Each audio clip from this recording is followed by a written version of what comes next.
En los últimos años, Carolina Botero se ha dedicado a estudiar y a promover la idea de una cultura libre con relación a la apropiación de las tecnologías. Su idea es invitar a la reflexión y adopción de herramientas libres y abiertas como el software libre de código abierto y las licencias Creative Commons. Es activista, conferencista e investigadora en proyectos en los que la convergencia entre aspectos legales, Internet y entornos sociales es palpable y hoy nos va a hablar sobre las amenazas que enfrenta Internet libre. Bienvenida. Bueno, pues buenas tardes y muchas gracias a la ciudad y a todos ustedes primero por invitarme y por estar acá. Me dieron este tema para reflexionar y pues un poco ya se contó. Esto no funciona. ¿Quién soy yo? De modo que no profundizo más, simplemente también estoy en Red para Todos y en Fundación Carisma. Quisiera primero plantear las dos preguntas de arranque, que es, si hablamos de Internet libre, pues, ¿qué es lo que hace que Internet sea diferente y por qué queremos que siga libre? Para ese efecto, les voy a pasar simplemente 2 minutos de este video que se lanzó apenas esta semana por Carisma y Red para Todos para explicar la gobernanza en Internet, pero que quisiera que escucharan los 2 primeros minutos sobre un poco la explicación de qué es Internet para que pensemos en lo libre, en una herramienta libre.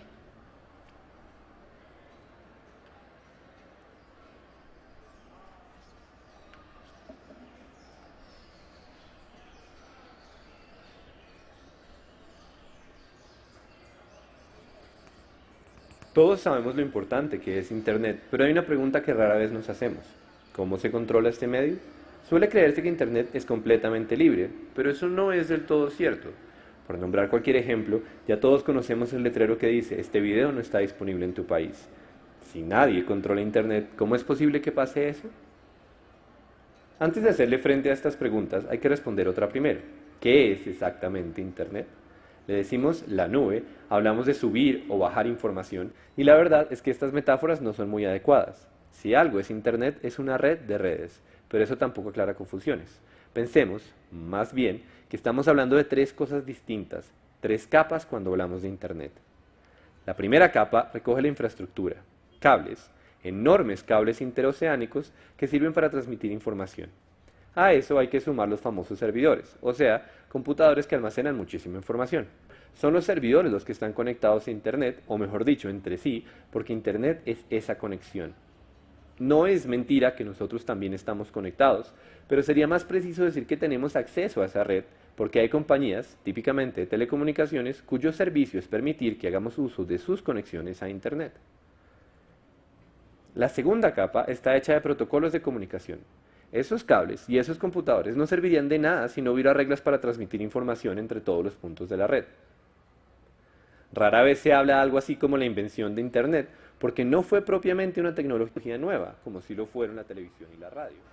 El video continúa, son casi 10 minutos, pero un poco la razón de que hablemos de un Internet libre es decir que hay esa infraestructura de 3 capas, pero que se puede, digamos que fue elaborada con una arquitectura que es libre, que fácilmente puede cerrarse y que depende de nosotros el mantenerla como la conocemos. Dicho esto, quisiera plantearle 2 temas en los que podemos incidir. Uno es las decisiones que tomamos como individuos, y ahí es donde entra en juego lo que se llama la cultura libre. Y la otra es la incidencia, es la posibilidad que tenemos de afectar la política pública que tiene que ver con esta red. Primero, cultura libre. No voy a dar todas las especificaciones de la cultura libre, pero como su palabra lo indica, es un poco la flexibilidad para crear, compartir y aprovechar los elementos culturales, cualquiera que él sea. Y es la idea de que esto no está ahí solo para el consumo, sino que somos capaces de recrearlo, de volver a hacer. La imagen que tenemos atrás es la de una remezcla, la de un collage, que finalmente eso es la cultura, junto con un barquito con Creative Commons, que es la idea de licenciamientos libres.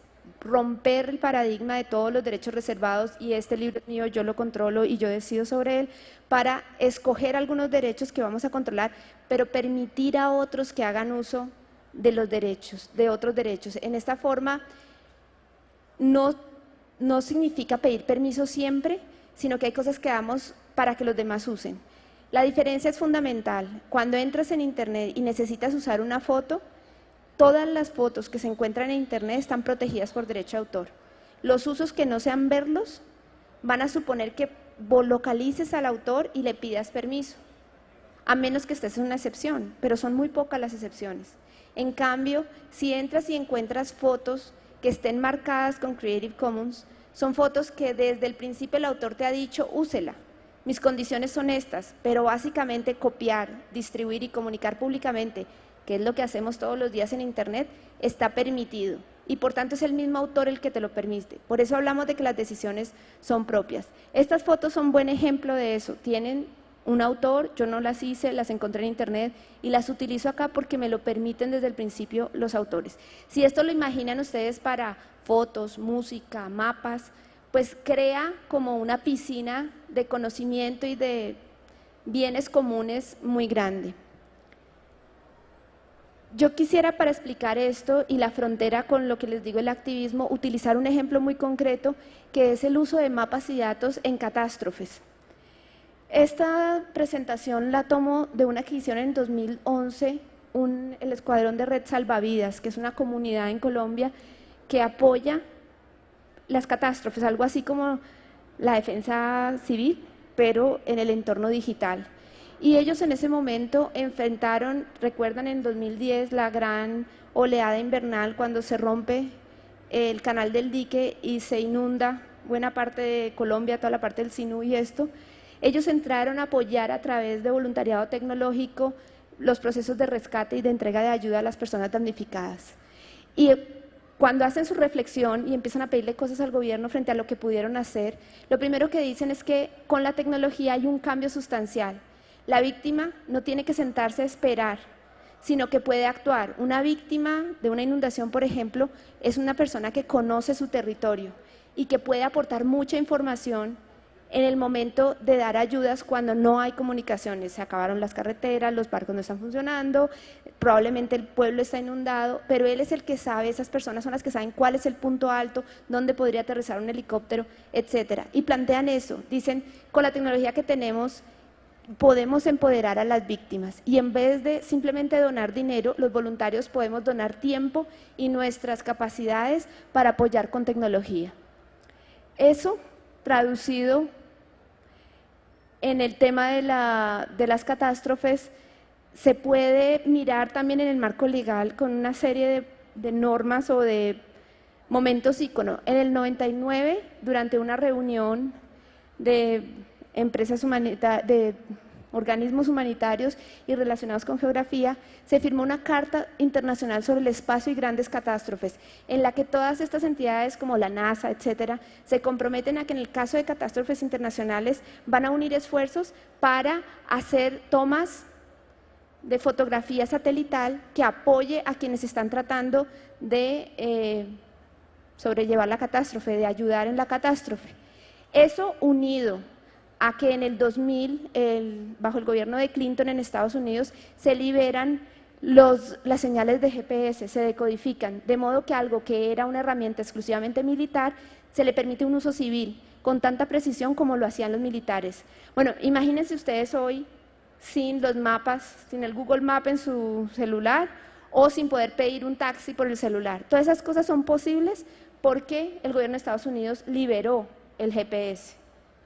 Esos dos unidos y el nacimiento de una plataforma que se llama OpenStreetMaps en 2004, que es una colección de mapas de todo el mundo, pero a diferencia de Google, esta tiene licencias abiertas, de modo que cualquiera puede utilizarlo sin pedirle permiso al otro, porque todo el mundo acuerda, como en Wikipedia, que aportamos y podemos usarlo. Esta es la idea de la cultura libre, es lo que ha hecho que esas tres cosas combinadas sean una herramienta poderosísima en manos de los voluntarios. Por lo menos la conozco en dos casos. En el 2010, durante la declaración de emergencia que les contaba, cuando se rompe el canal del dique, la red salvavidas la utiliza en forma muy fuerte. Y hoy, si miran, hay por lo menos 2 o 3 artículos sobre la catástrofe del tifón Haiyan en Filipinas y la forma como la Cruz Roja, con voluntarios de OpenStreetMaps, están apoyando las labores de rescate y de entrega de ayudas en una catástrofe tan grande como la de Filipinas. ¿Por qué? Porque la gente decidió que podía colaborar. Pero esa colaboración de alguna forma tiene un límite. Normalmente, aunque las comunidades desarrollen y tengan una cultura libre y quieran compartir, siempre necesitan algo más, es decir, el que tiene el satélite, el que tiene la capacidad de controlar mucho más la información de un país, pues son organismos que no son comunidades de cultura libre. Y este es precisamente el mayor reto que ellos han enfrentado. En el caso colombiano, la petición que hacía la Red Salvavidas era al gobierno colombiano para que el Instituto Geográfico Agustín Codazzi soltara los mapas, que les permitieran a ellos mejorar lo que tenían. Y el IGAC no lo pudo hacer fundamentalmente por dudas de derecho de autor. Y no es diferente de lo que nos cuentan hoy las noticias de los periódicos sobre Filipinas, donde se lee que han pasado ya cuántos días del tifón, vamos casi a una semana, y todavía el Departamento de Estado de Estados Unidos no ha logrado negociar con la agencia que tomó las fotos satelitales de Filipinas para que entregue los mapas y estas imágenes a la red, a la Cruz Roja. O sea, el mapa de Filipinas es uno hace una semana y otro hoy con las inundaciones, lo mismo que sucedió con el canal del dique.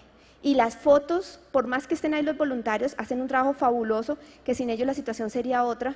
Con fotos satelitales, el mapa está prácticamente armado y los voluntarios harían otro trabajo mucho más fuerte. Entonces, la cultura libre es fundamental, el decidir compartir, el hacerlo, y en espacios donde el mercado no está cumpliendo es pero perfecto, pero sin afectar la política pública, que en ocasiones genera una barrera para el ejercicio de derechos fundamentales, también vamos a tener problemas. La conclusión en la presentación de Red Salvavidas en el 2011 era: si la información, el conocimiento y la infraestructura ayudan a salvar vidas, estas deben ser patrimonio público. Sabemos que no necesariamente es así, por eso necesitamos más, y allí es donde empieza, o donde les propongo una mirada de hablar del activismo, de la participación ciudadana y de la incidencia en política. Lo vimos hace un momento con la exposición de Andrea, ella encontró un tema, hizo exactamente eso. Yo les voy a hablar de lo mío, que es Internet libre. Nosotros comenzamos esto con leyeras. Veníamos trabajando el tema de la cultura libre, abríamos los espacios porque creíamos que eso era lo que había que hacer. Cuando uno habla desde una escuela, desde una biblioteca, necesita hablar de compartir y de cooperar. Por tanto, hablar de licenciamiento abierto para proyectos académicos, para proyectos científicos, era lo lógico y se podía hacer. Cuando aparece la ley Lleras, es cuando es ese otro paso. La cultura libre no llega sino hasta un punto. Más allá de eso está la ley.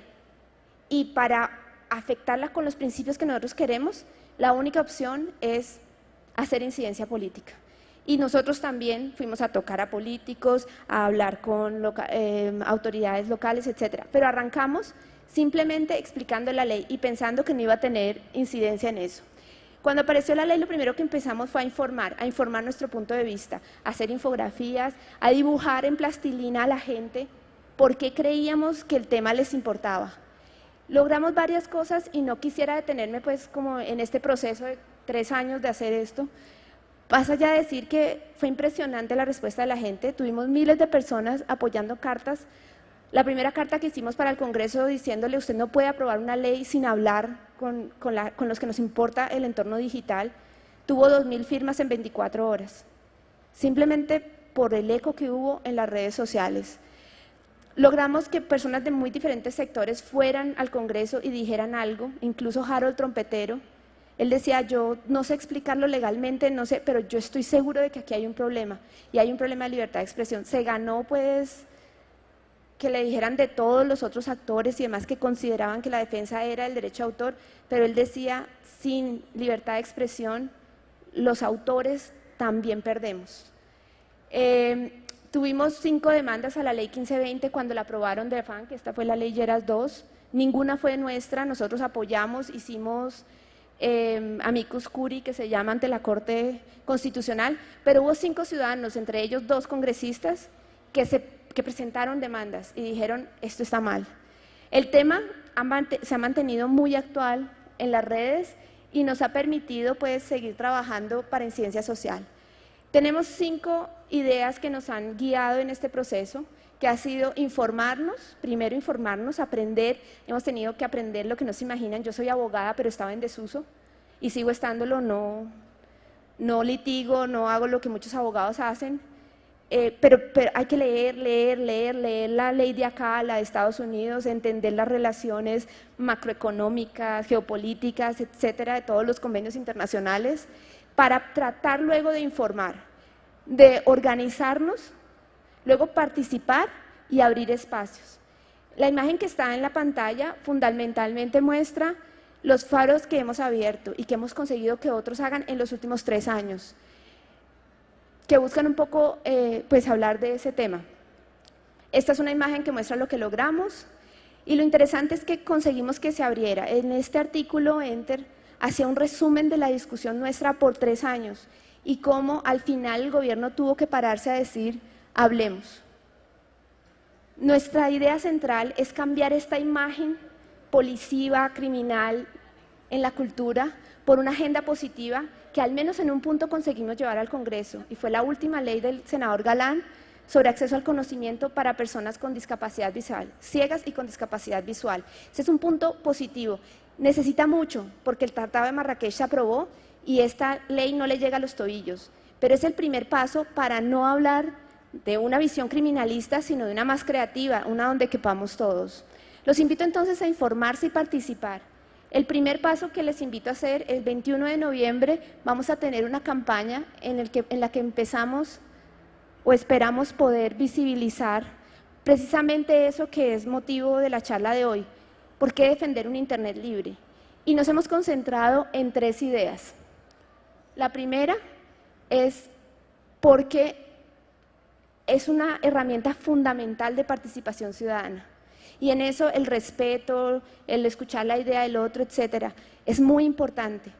Es impresionante también cómo se usa Internet para insultar, para por debajear, para otras cosas. Lo que nosotros queremos es reivindicar la posibilidad de un medio de 2 vías que te permite hablar de tus derechos. La segunda es la importancia de la libertad de expresión y cómo regular Internet, si no se hace con cuidado, puede afectar la libertad de expresión. Y creo que esta es la segunda.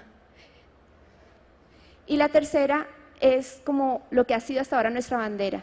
Acceso a cultura y acceso al conocimiento en Internet es un derecho y por tanto el equilibrio de las regulaciones es la prioridad. Habrá otros temas en los que nos ocuparemos. Les mostré el primer video sobre gobernanza, hablaremos seguramente sobre privacidad, seguridad, sobre otra cantidad de temas. Los invito a que sigan estas páginas web, cada una de estas además tiene Twitter y todo lo demás, para estar informados y para que informen a su gente, porque los vamos a necesitar. Todavía Colombia no ha terminado de implementar el TLC, es una obligación con Estados Unidos y va a depender de nosotros que se haga equilibradamente. Yo lo dejo aquí, espero haber estado dentro del tiempo, les agradezco mucho nuevamente que me hayan escuchado. Y bueno, espero dejar 2 centavitos para la discusión. Muchas gracias.